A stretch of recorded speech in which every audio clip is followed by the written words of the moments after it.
The WNBA's Caitlin Clark crisis exploded after Alyssa Thomas hit her in the throat area, and the league could not bury what happened. This video is about the throat punch controversy, the missed call, the suspension, and Emmanuel Acho saying the WNBA would be better off without Clark. That one play turned into a full firestorm because it touched every nerve the league has been trying to avoid. Clark took the contact, the officials missed it in real time, and the WNBA later admitted the play crossed the line by handing Thomas a flagrant foul too, a one-game suspension, and a $1,000 fine. Yo, if you love real basketball stories, deep dives, and the drama behind the game, you're in the right place. But if you want to take it to the next level, hit that join button. Members get exclusive content, early access, and behind-the-scenes drops you won't see anywhere else. Plus, you're directly supporting the channel and helping us bring you even better content. So if you rock with Basketball Spilled, become a member today. Let's keep the game alive. On June 24, 2026, during a Phoenix Mercury and Indiana Fever game, the WNBA's biggest problem landed right in the middle of the floor.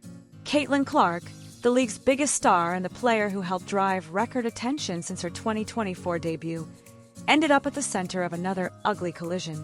Alyssa Thomas made contact with a closed fist to Clark's throat and neck area during a loose ball scramble, and that detail matters because this was not normal basketball contact. It was not a clean fight for position, it was not a routine bump, and it was not the kind of physical play the league can simply wave away. The officials called nothing in real time, which meant the game moved on while the most obvious moment of the night sat there untouched. No whistle came, no foul stopped the action, and Indiana had to keep playing while its franchise player absorbed another dangerous hit. That is where the anger started. Everyone saw the same contact the league later had to punish, and once the WNBA came back with discipline, the missed call became impossible to defend.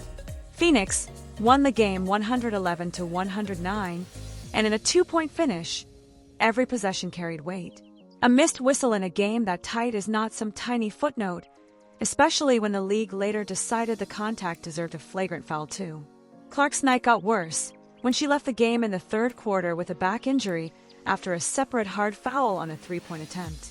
The result was a brutal picture for the Fever because their star took a throat area shot, later exited hurt, and watched the officials fail to control the tone of the game when it mattered most. Stephanie White did not soften her words after that.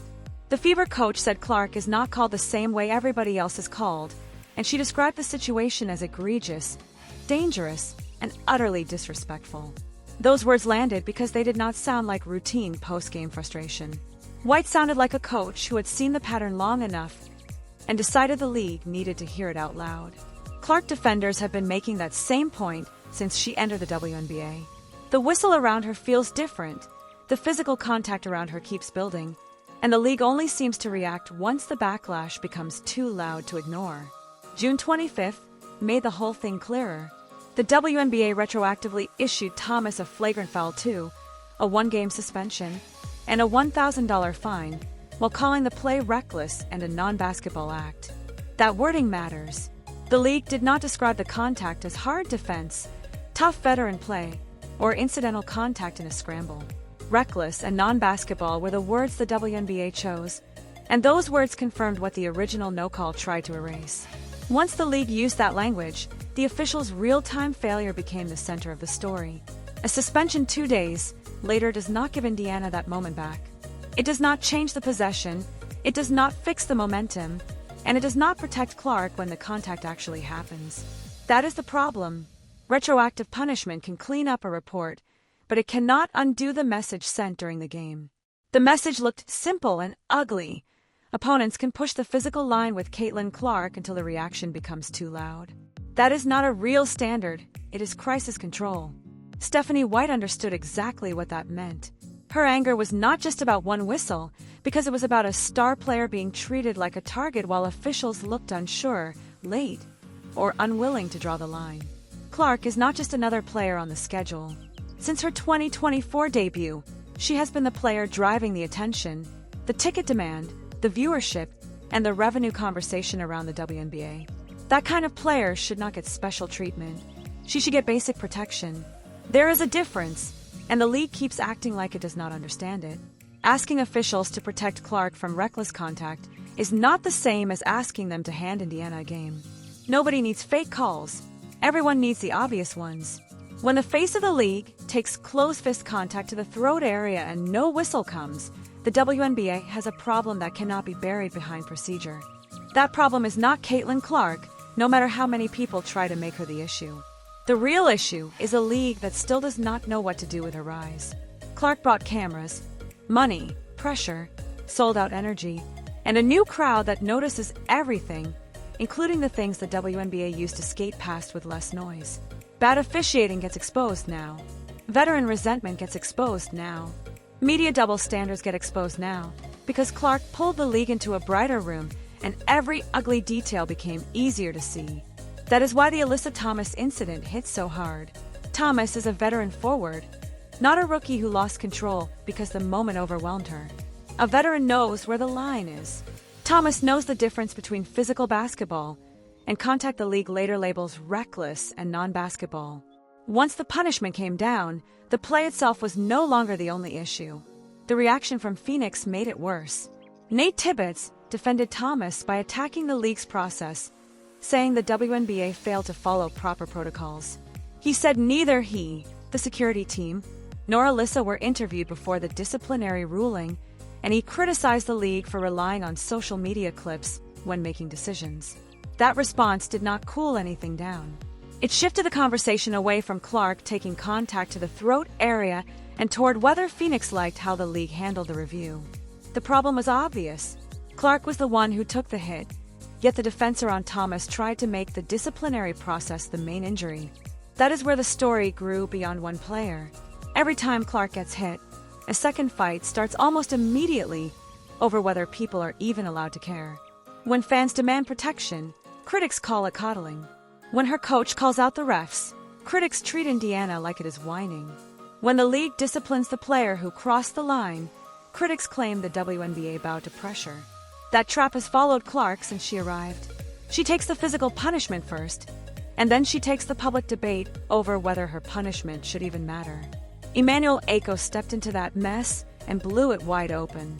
On the Speakeasy podcast, he said Caitlin got the necessary eyes there, but now that the eyes are there, the league does not necessarily need her anymore.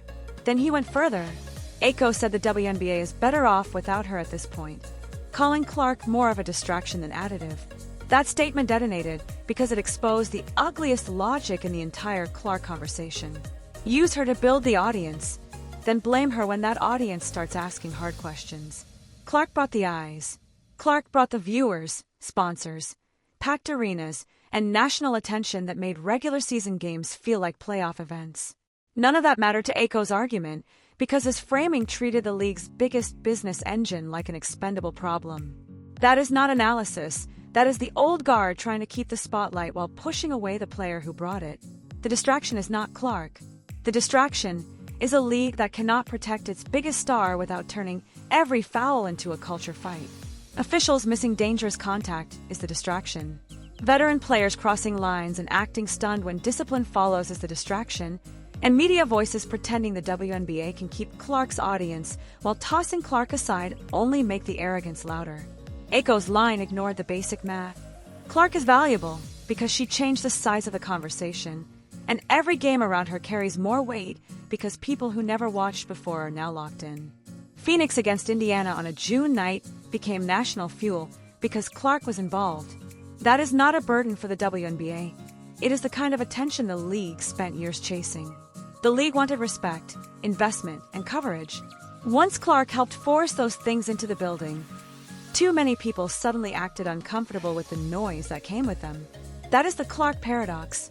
They want her ratings but resent her power. They want her fans but complain about the attention. And they promote her matchups while acting shocked when fans care about how she gets treated. Superstardom does not work that way. When a player becomes the face of a league, every call, collision, win, loss, and injury scare gets bigger. That is the cost of relevance. The WNBA wanted relevance, and Caitlin Clark gave it to them. What the cameras did not create, but clearly revealed, was the deeper fight underneath the controversy. This was not only Clark against Thomas, and it was not only Fever against Mercury. This became the old guard against the new reality. Clark did not ask veterans to feel threatened. She did not ask media personalities to turn her fame into a moral argument, and she did not ask officials to swallow whistles when the contact got ugly. She showed up and became the league's biggest draw. That alone changed the temperature. When a young star arrives and changes everybody's money, platform, and visibility, the professional response is to raise the level. The ugly response is to try to humble her. That is what this keeps looking like. Hard fouls get dressed up as toughness. Cheap contact gets labeled physical defense, and dismissive commentary gets passed off as balance. Missed calls get defended as letting them play. Clark keeps getting up, and the league keeps pretending that means the problem went away. It has not gone away. It is building every time the same pattern repeats. Lisa Leslie cut through the noise with a cleaner point. The WNBA legend said players have a responsibility to clean it up, and she pointed out that the lack of acknowledgement from Thomas after the incident made the situation worse. That mattered because accountability cannot stop at the league office. A veteran knows when a play crosses from physical into reckless, and silence after that kind of moment makes the whole thing feel colder. This is why Thomas became the villain of the firestorm. Not because she competes hard, and not because veterans are supposed to move aside for Clark. Thomas became the villain because the league judged the act reckless and non-basketball, then the people around her try to shift the focus somewhere else. One play can crack a reputation, but the response can finish the job. Phoenix won the scoreboard 111-109, yet lost control of the bigger story. The league's punishment turned the spotlight back to the closed fist, the missed whistle, the suspension, and the refusal to simply own that the play went too far. That is the price of crossing the line against Caitlin Clark. Everything gets magnified because she is the center of the league's new era. The officials deserve just as much heat. A league cannot keep depending on retroactive discipline to cover real-time failure, because that is how players get hurt first and protected later. If closed fist contact to the throat area can happen during a scramble with no whistle, every defender in the league receives the wrong signal. The line looks blurry, the officials look late, and Clark is left to absorb the hit while hoping the league reviews the footage afterward. That is dangerous. It is also exactly why Stephanie White sounded furious instead of frustrated. Her message was about player safety, respect, and consistency.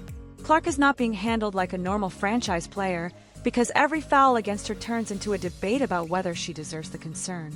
Every injury scare turns into another argument. Every hard hit becomes a reason for people to talk about everything except the contact itself. That cannot last. The WNBA cannot grow while acting annoyed by the player driving that growth. The league cannot cash the Caitlin Clark checks and resent the Caitlin Clark attention at the same time.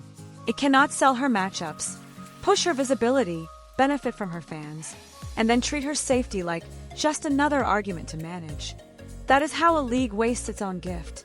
Acho's better without her comment captured that mindset better than anything else in this controversy. His statement treated Clark like a launch tool, like the league could use her to lift off and then throw her away once enough people were watching. That is foolish, because Clark is not the distraction from the WNBA's rise. She is the proof that the rise is real. The real distraction is the league's inability to handle that rise without turning on itself. If Clark disappeared, the same voices claiming the WNBA does not need her would be looking around for the cameras, the ratings, the national arguments, and the casual fan attention that came with her. A large part of this new audience came for Clark, and a large part keeps watching because every game around her feels like a battle. That is the brutal truth. The WNBA is not better off without Caitlin Clark. It is better off when it stops letting Caitlin Clark become the target for every insecurity in the sport. Alyssa Thomas lit the spark with a reckless non-basketball act. The officials fueled the outrage by missing it in real time. The league deepened the mess by needing a retroactive punishment to fix a live game failure. Nate Tibbetts pushed the fire higher by attacking the process instead of keeping the focus on the danger of the contact. Emmanuel Acho turned the controversy into a national firestorm by saying the quiet part out loud. Lisa Leslie delivered the grown-up answer that should have been obvious from the start. Clean it up. Clean up the contact. Clean up the officiating. Clean up the veteran resentment. And clean up the media circus that blames Clark for being too valuable. This will not end with one suspension. Another hard foul will come, another no call will come, another debate will follow, and another media voice will chase attention with a Clark take. Each time it happens, the WNBA will face the same ugly test. Either Caitlin Clark is the future the league protects, or the league is too bitter to protect its own future. Right now, that answer does not look good. Clark keeps showing up, taking the hits, carrying the spotlight, and dragging the league into bigger rooms with brighter lights. The people around her keep proving they were not ready for what she brought. That is the final truth of the whole controversy. Alyssa Thomas did not only hit Caitlin Clark in the throat area, she hit the nerve center of the WNBA's identity crisis, exposing a league that wants Clark's power while resenting her presence. Then Emmanuel Acho walked in and said the league would be better off without the player who made this era possible. That was not bold, it was foolish. Caitlin Clark is not the problem the WNBA needs to escape. She is the mirror showing the league exactly what it has become. If the WNBA keeps protecting the egos around her more than the player who changed its business, the final buzzer will not sound on Caitlin Clark's rise. It will sound on everyone who tried to drag her down and called it basketball.